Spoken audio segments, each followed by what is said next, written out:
Oh, it started. I'm doing. Am I repping the match? AVP? What the f*** am I saying? You're gonna have to deal with Matt now. I dream about the day I get to meet you. On the other hand, hell yeah! Bleach is not a thing. It don't exist. What? Whoa! Go backstage and cry for a bit. No. Am I repping the match? This Steiner section. I don't give a fuck about Jesse. The guy's a weirdo. I'm not repping the motherfucking match. I'm not gonna say nothing about it. Welcome to the Roblania Network. Roblania Spider-Man. It's A's. Today I'm here with Chris Kane, the RWA owner, and the world-renowned Jackson Snyder making a brief appearance to talk about possibly one of the greatest events to happen in RWA history. That's Bash at the Beach 2022. How are we feeling today, guys? Oh, I feel fucking fantastic. Oh, sorry for swearing. I feel fantastic as RWA Bash at the Beach this weekend, a 2-night event. It's gonna be awesome. We're here with Chris. Chris, how you doing today, man? I've been working my ass off since last week. I have not been feeling the best, but talk to me about nonetheless. that. How does one RWA owner prepare for an event, in comparison to how it's been done before? What are you doing to change the game? Personally, preparing for the RWA event, you gotta cater to so many needs, especially this is gonna be one of the biggest pay-per-views in RWA history if all goes according to plan. A lot of messaging, a lot of contacting, planning, a lot of RWA meetings, just so many things to get arranged and sorted out just to pull off an RWA level pay-per-view.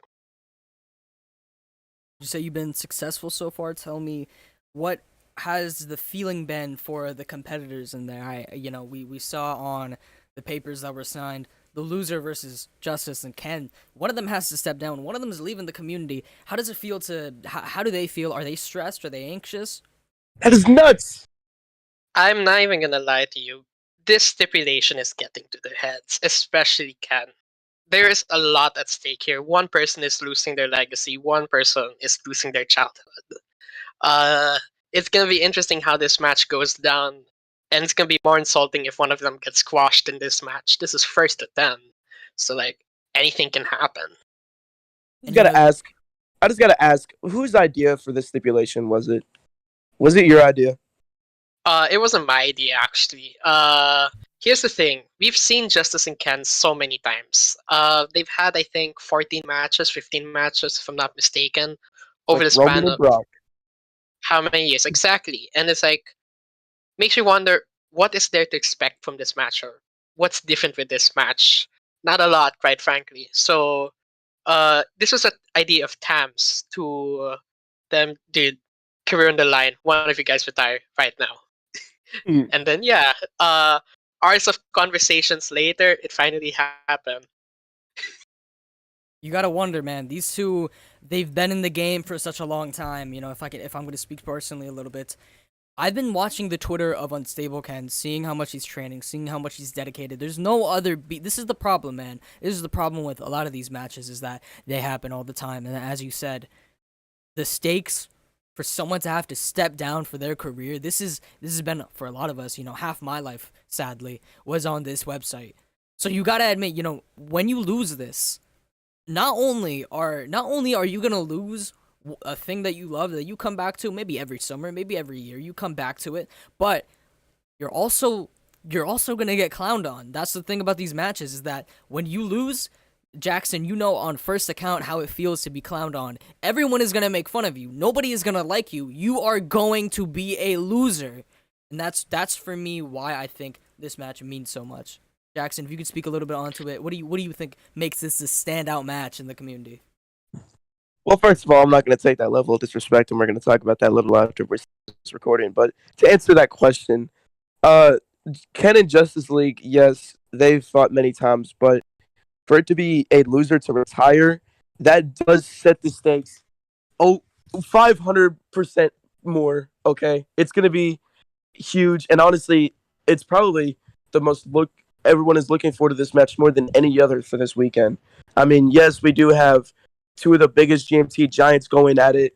Hitman's defending twice, but this is huge stakes. Someone is not coming back from this. And honestly, I feel like just because of that stipulation and because of such high caliber these two guys are in our community. That's what makes it so interesting, and that's why so many people are going to watch it. You talked about Midman defending twice. Chris, can you talk to me a little bit about how this came to fruition and how, as I said before, how are the competitors feeling about this? So never in RWA history has RWA ever hosted a 2-day event pay-per-view. This is the first time in about 5 years, and considering Bash at the Beach is like the WrestleMania of RWA, it's the biggest event in art. It's comparing Spring Stampede, Winter Wonderland, all those other events to Bash at the Beach. Like Bash at the Beach just stands out so much. So the idea came because we were having 2 nights to like consider. Imagine the RWA World Championship actually being defended twice in the same pay-per-view, one on each day. That's never happened before. The RWA title's not even been defended twice in the same day back then. So like, it's revolutionary, and also it's a great challenge for Mint to see if he can prove himself as the top, as the alpha dog, the top of the top. If he does make it out alive, then goes to show how incredible this man is as champion. And whoever loses, whoever wins the title, if ever Mint were to lose, it's gonna be revolutionary, and we'll see if Mint loses day one, we'll see how long that title's gonna stay on the new champ. Hopefully not a day. But yeah, it's just insane. I also want to talk about a poll that we just did with the very lovely 4 people on this live stream. 75% Justice League. What are your thoughts, Chris? I know you can't be biased, but who's your pick? You had to choose. If I were to choose, I'm not gonna lie, it's an interesting situation. You have Ken that's really playing the cocky mouth Controversial game, question. really going out there, and you have Justice who has not made much comments on his situation. He's not even telling Ken if he's been training or none of that. Right now, I'm gonna give momentum to Ken. Ken's really showcasing that he's going all out for this match. We haven't heard much from Justice. Hopefully, that guy is training. But then, yeah, me personally, momentum's on Ken. I think I'm gonna side Ken as my prediction. That's fair. Jackson, talk to me about Mintman. What do you think, as someone who's been a tenured member of this community? When you see someone like Mintman, he's a different animal. He's a different breed. He goes for as long as his heart can go, as long as his mouse clicks. This man is something that we've never seen this type of guy before. Speak to me about what this means to you, seeing someone at this caliber of a talent finally, honestly, breaking records, doing something unprecedented. What does that mean to you? Oh, I just have to say, RWM recently posted a tweet asking who they thought was the 2022 Wrestler of the Year. And personally, if I had to choose, it's got to be Mintman because he has had one hell of a year. He's been working hard. He's been grinding. He is the RWA champion. And to see him going to test himself and defending twice in one night, and I'm sure that was his idea because Mintman is just, he's that determined to prove to people that he is who he says he is. And I honestly do think because of how motivated he is and how determined he is and how much he believes in himself, I think he can pull it off and he will win and he could win twice in one night. And we do know that Shauna Poth is going to be one of his opponents. And I just have to say, it is Sean. It's Shauna Poth's time. It is. I love Shauna Poth. I think he can make lightning strike twice and make that same magic that Chris Poth did when he beat Ken for the same championship in that matchup. I do think that it can be a very close match, and I'm excited. I'm very excited for this weekend in general. What about you, Chris? What do you think? What are your thoughts on whether Mint might be the greatest of this year? Mint, without a doubt, has won so many titles over the span of 2022 so far. His record right now is currently one of the best, which is why I personally consider him as probably the best current active wrestler in 2022. Not just because of he's really just going out there, really getting himself established and winning whatever titles he can, proving himself to be the top in every Fed that he can go to. That's just insane. I know there's discussion about, who's better, Cyan or Mint, but you have to admit this. Even though Cyan is a legend, he has his legacy established as one of the top people in this game. He isn't that out there compared to Mint. You have Cyan FO exclusive. He's FO heavyweight champion. Fair enough. But you have Mint, who's really gone out there and grinded to become the top of the top wherever he can go. Would you mind running us down the card and telling us what your favorite matches are, and maybe just giving us a little bit of a hint as Okay. to what we can see at Bash at the Beach? All right. So far we have a total of 4 announced matches. We have, of course, Ken versus Justice. Everyone knows that. We also have Sign versus Diddy, a match that has not happened since last time that happened. That was like around 2017. 5 years later, we're revisiting it again. Sign versus Diddy, number 2. We also have both RWA World Championship matches. Oh yeah, and then there's also the RWA Gold Rush tournament matches where competing in the semifinals, you have the team of Caden Jersey and Matt Ashford taking on the leagues, Jaden and Brad League. You also got interesting situation because of unstable Kyler's situation, because he recently forfeited the tournament, leaving Ryan Kosher without a partner. So Ryan Kosher is set to continue the tournament, but the thing is, we don't know who his partner is, and he's going against the Bloodline, Game Osprey and Vide. It's gonna be an interesting situation to see who's gonna walk out of the semifinals and into the finals. You also have the crowning of the first ever RWA Heritage Champion, which I guess we can already announce the list now of who's participating in that match. It is a fatal 5-way match between representatives Parker Jersey of EWE, Gavin Novo of NGW. I don't know the acronym, the name. Apologies. Prince Early of RDW, Blazuchka Okada from JWWE, and Watertaker from UPW. We also have the crowning of a new RWA Women's Champion, where, uh, if you haven't heard, Josie Banks has relinquished, stripped the RWA Women's World Championship. We're now going to crown a new Women's World Championship. We're still getting that match set up, but we'll announce stuff pretty soon. We also have the IWA Championship and the UWA Championship being defended on this card. And we have a triple threat match between all the champions of UPW. So that's the UPW Heavyweight Champion Vortex versus Cyber Champion Rankind versus Global Champion Dil Devitt. As of right now, those are all the matches we have officially confirmed. Not publicly, but they are confirmed. We can talk a little bit about that Gold Rush. Caden recently announced that he is going to be stepping down from the Row Wrestling world. So one of his goals was to tag with Matt just one more time. Do you think that what does this mean?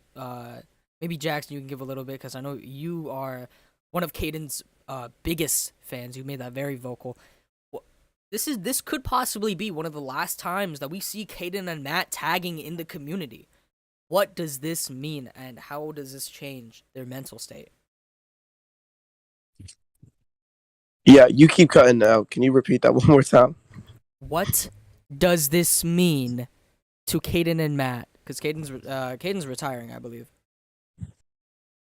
Oh, well, personally, I think that based on what Caden's Twitlonger said, he wants to do everything he can before he leaves the community. He wants to make the biggest waves, and he said it himself. He wants to become RWA champion, and I feel like if he does win the tournament with Matt, it would mean a lot to both men, especially with Caden going out of the community finally. Not to sound rude or anything.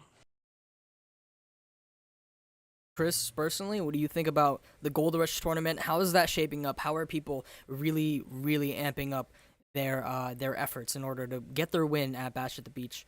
What are your thoughts? I mean, you have to consider there are so many teams here who have not been that close to the RWA Tag Team Championship picture. For a number of these teams, there is a drive that they actually do want to hold the gold and actually establish themselves out there. And you can tell from the grind game that the Bloodline, Caden and Matt, you also have the leagues. All these teams are establishing out there. I can't say much on Ryan Kosher because what's happening with their team at the moment. But nonetheless, these teams are grinding. These teams are passionate that they actually want to prove themselves, become RWA Tag Team Champions, claim that spot as one of the best tag teams of this year, probably of this era. There's a lot at stake here, and they're highly motivated. Let's talk about that Heritage Championship. So for a while, we even have videos just covering a brand new beginning for the RWA. What do we expect from this Fatal 5-Way? What do we expect from these young, hungry competitors who are ready to honestly just get their name out there? What was the idea behind making this Fatal 5-Way, and what did you guys do to pick these competitors? Okay, so I guess it's best to start with why we have this title in the first place, and it's simply because, not even gonna lie, there are gonna be so many people in this community that, no matter how far they're gonna go, how far they're gonna push, not everyone is gonna be there, gonna be at that spot to have an opportunity. RW World Championship. It's one of the biggest titles in pro wrestling history, and it's not something that you're just granted. You have to earn it. You have to fight for it. Uh, you have to prove yourself. And we thought of this idea to have the RWA Heritage Championship as this championship that can help these mid card people, give them a proving ground to see how long they can survive. Uh, all eyes on them and all that if they win the title. If they do win it, it's up to them on how long they can hold that belt and how many times they can defend it and prove themselves as a great champion, but as a great champion material. Who knows? If done right, it can help boost their careers up to a whole new level, make them top tier people. If not, then they gotta step up their A game. Who is your How we? sorry, Oh, go ahead. sorry. Um How we chose these competitors were more of who are those mid card type people in each of the federation that have been grinding for an opportunity, who have been pushing the limits. They just want to be out there and get themselves pretty established. So yeah, that's just to sum it up. Yeah, I was gonna ask when it comes to the match, when you were picking out these people, was there a specific goal um in order to get, because these are some pretty non RWA names. Is there a goal to get new names out there in the RWA? It's pretty much that. Right now, RWB is focused. You have some matches are focused in getting those, the legends out there that help sell the pay per view, and also at the same time having these new names come up. Those names that, who knows, they could have the potential to really get out there. It's giving them exposure. People are gonna tune in to Bash at the Beach. There's no doubt about that. How many players are gonna show up, you don't know, but nonetheless, just the opportunity to compete at RWB, none better yet, just the opportunity to compete for an RWB title, something that so many people fantasize of. It's a dream for so many. And this Heritage Championship is granting mid carders or people who haven't been able or been struggling so much to really get out there, that opportunity to make their name loud and clear in this community. We can move on a little bit more down on the card. So Josie relinquishes the title. The title is being defended, right? Yeah, the titles being defended Bash at the Beach. All RW titles will be defended Bash at the Beach. Right now, we're arranging a fatal four-way match to crown a new champion. That is between EW and UPW, since both feds have a women's roster that can help, with the title and stuff.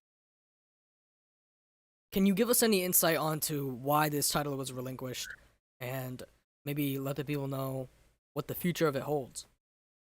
Yeah. So first, I'm probably gonna restrict some of the info I can give here just for uh security's sake. The reason why this title we had to relinquish this title or strip Josie of the championship was more of personal matters involving uh Josie. I don't want to get too far out there, but then it was just something that we couldn't get an agreement on between both RWA and Josie. So it was something that that she agreed that okay, I'll just keep vacate the title and all that. We were like, okay, that's fair then. Uh, right now, we the plan is for the RWA to really establish this women's champion as a world champion caliber title as well. You have the RWA World Championship, which is the top of the top. We want to get that RWA Women's Championship out there as well, which is why also in the process we are renaming the championship to be called the RWA Women's World Championship, as well as a special new design for the RWA World Championship belt, which will be debuted at Bash at the Beach. If We I can consider move on, these. and if anyone else Oh, is mad at sorry. me, Jackson's Yeah, back? that's pretty much it. Is Okay. Jackson back?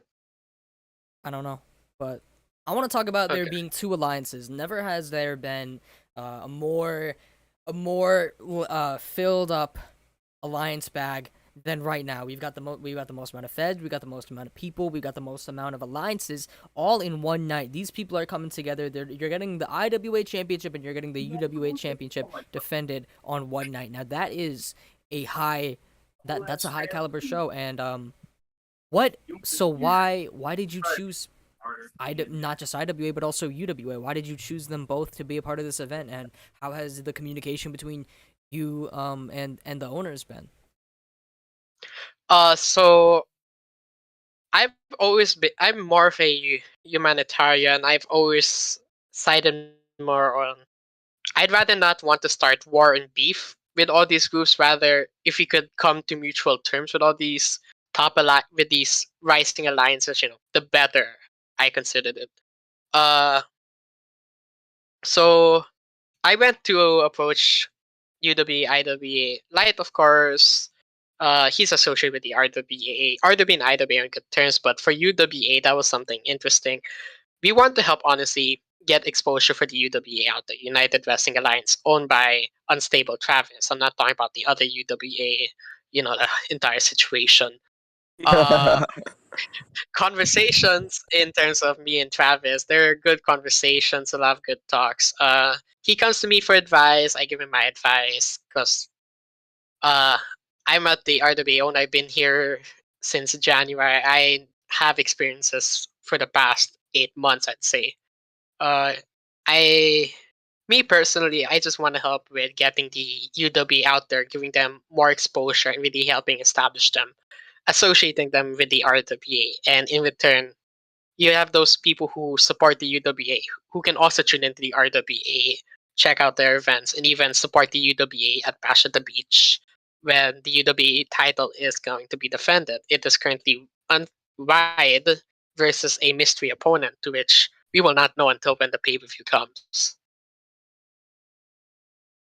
JS, do you want to talk about your thoughts on IWA and UWA coming in, and just alliances in general? How you feel about this unprecedented collaboration?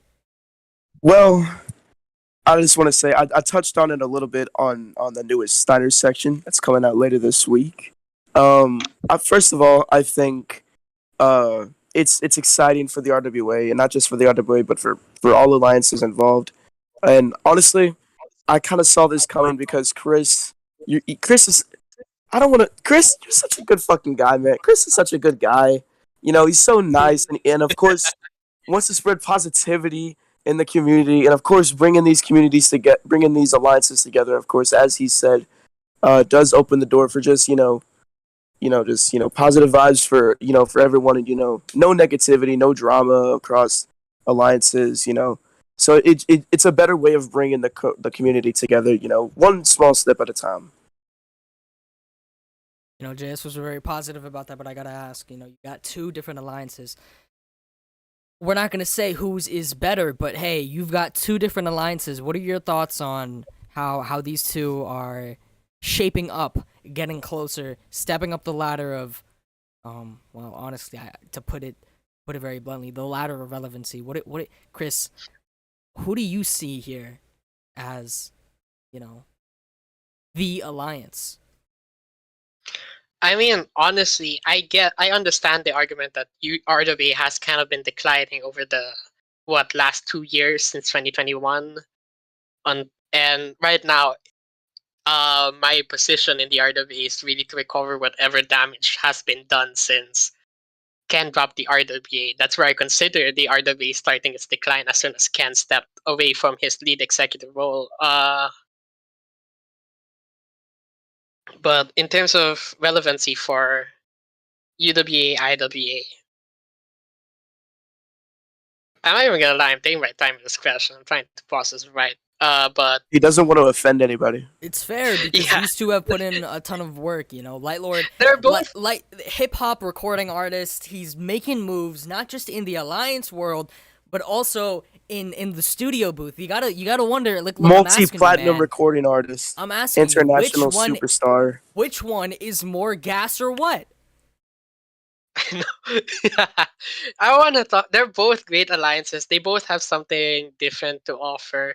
You have Travis, who is trying to really establish a fun community for those associated with the UWA, like that. And you also have Light, the IWA, who's also preparing feds to step up their game and really get out there to, you know, help feds become better and grow and all that. They kind of have two different visions, the way I see it. What I prefer more, I'm not gonna say because I love both alliances nonetheless, but I love both their mindsets and how they're approaching the situation. Right now, of course, IWA has lacked in terms of activity, in terms of the last event they hosted was last month, but then we've not heard anything much since until they announced two new federations into the IWA. I don't know what's next for the IWA. UWA, they're promoting an event. I don't know what, but I really hope all goes well with that event and their next future plans. I agree. I just want to read out one of the comments that the people have been putting. APA, a great comment about Light Lord, and he said after close consideration, Light Lord is the greatest rapper of all time. You can hear the influence of goats like Biggie and Tupac in his work, and he easily delivers those modern mumble rappers. Light Lord I personally think the IWA ever since Light started his hip hop recording artist career, it's been unparalleled. It's been on the fast track up. It's just been, honestly, they're going to make, no pun intended, a bash at the beach. But if we can move on to just the last topic about this pay-per-view, the triple threat between the triple threat with the UPW championship. So basically, I wanted to give an opportunity for all my UPW champions. I did. It felt so wrong for me. It feels wrong for me to have just like, either get the UPW championship defended, or the global, or the cyber on defended. Like, I don't want to exclude my other champions. I thought of a cool idea. Like, imagine a triple threat match. You have all the champions in UPW. This is a non-title match, but more for bragging rights. Who can establish themselves as the better champion currently? Will the world champion prove himself? Or will there be that mid card champion that would actually shock us, take that W, and probably prove themselves that they are world champion material in UPW personally? And who knows? It could also really benefit in giving these talent exposure. This is Vortex, Dill Devitt, and Rankind. I don't know if they have competed in an RWA event before, but nonetheless, you have Vortex, who was formerly associated with uh, the Fed that I do not choose to name back in 2019. Dill Devitt, established with FO, a former RWA Federation. Rankind, who I don't think has been established with the Federation until now. It's an interesting situation. Hopefully, this match helps get both all these three champions out there, and whoever's the winner even more out there. For sure. Do we have any closing comments? Anyone can step in here. What are we excited for Bash at the Beach? Me personally, I think that this card is looking great. We haven't had something that's been at from in terms of the level of how entertaining it's going to be, but also how intense it's going to be. You've got the match between Justice, you've got a new championship, you got the women's championship being given that platform, you got the IWA and UWA championship here. This is a big card. This is a big time, and honestly, I'm just excited for it to happen. I'm excited to see the winners. What do we got to say about this? Watch, tune in, don't miss it. It's gonna be a great weekend. Great action. Mint defending the RWA championship twice at the pay-per-view. Justice League and Ken. Two GMT giants going at it. Honestly, it's gonna be a good weekend. It really is. I can't wait. Yeah, just tune in. Resurrection Fridays 5:30 p.m. Eastern. Chris, any closing comments for the pay-per-view? I'm not even gonna lie. I'm glad that I chose to have 14 to 16 matches split into 2 nights Yeah. compared to stuffing them all in one night. But yeah, I'm excited. I'm hyped. I feel sad that we had some plans for Bash at the Beach, but they couldn't come through or they couldn't get settled in time, so they've been ruled out. Like Kids Rock was actually supposed to be at Bash at the Beach this weekend, but sadly, uh, his boss kind of fucked it up for him. But yeah, nonetheless, I'm still hyped. Hopefully everything goes according to plan. All right. With that being said, if we got nothing else to add, Bash at the Beach, don't miss it. RWA pay-per-view, and I think that's about it, right? This has been the That's Roblania it. Network. Roblania Network. That Like, should comment, be it. subscribe. I'll see y'all later. Peace.